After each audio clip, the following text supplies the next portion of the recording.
А знаеме кој е Ацо Шопов и не само како поет, туку и воопшто како културен деец, како девственик, како дипломат и во она време и во ова време, така што навистина за мене е голема чест и му благодарам на Домот на културата дека ете од многуте луѓе ме издвои мене оваа година да ја добијам Ацо Шопов.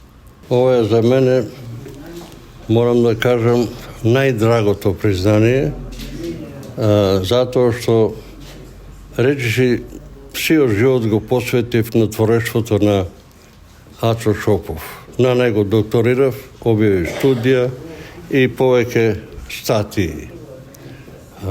Ацо Шопов е безвременски поет.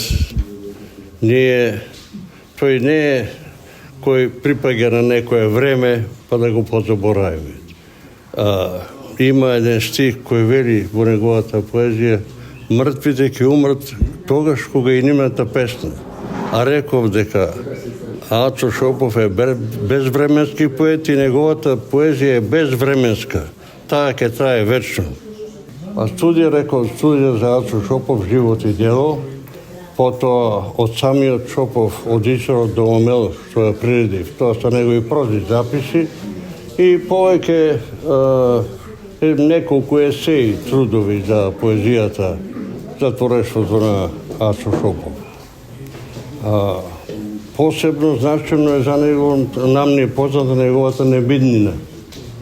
Тоа е еден вид лексема, еден вид збор, кој што во параболичен смисла значи еден вид предупредување. Со таа поема тој го предупредуваше овој народ на сите за неговата судбина, за она што му се случувало на овој народ, што му се случува и што може да му се случи. Предупредуваше на тие преселби, на тие селувања, на посебно губење на идентитетот, страф од губење на тој идентитет. Поточно, уште во 64-та година, поточно, по повод 20 годишнината од формирањето на Третата македонска ударна бригада, има една песна која не е објавена во некоја си збирка, голема твојата песна. Значи, уште тогаш тој искаже еден страф од можноста да ја раздадеме ова татковина. А и кога умираше Ацо Шопов, тој не се плашеше од смртта.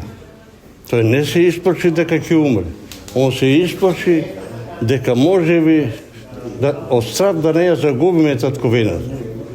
Треба да го имаме предвид влогот што поединците од нашата книжевна средина го остваруваат за она што е наша македонска книжевна историја. Китанов е авторот на првото темелно истражување на поезијата на Шопов, што е објавено во рамки на академските кругови. А за Мојсила Чепишевска треба да имаме предвид дека ако се навратиме уште на 1994-та, таа е првата од својата генерација книжевници што има објавено труд за Шопов. Меѓутоа, нејзината посветеност на овој магистрален и маестрален поет, како што го нарекува во својот текст од 1994-та, е непрекината.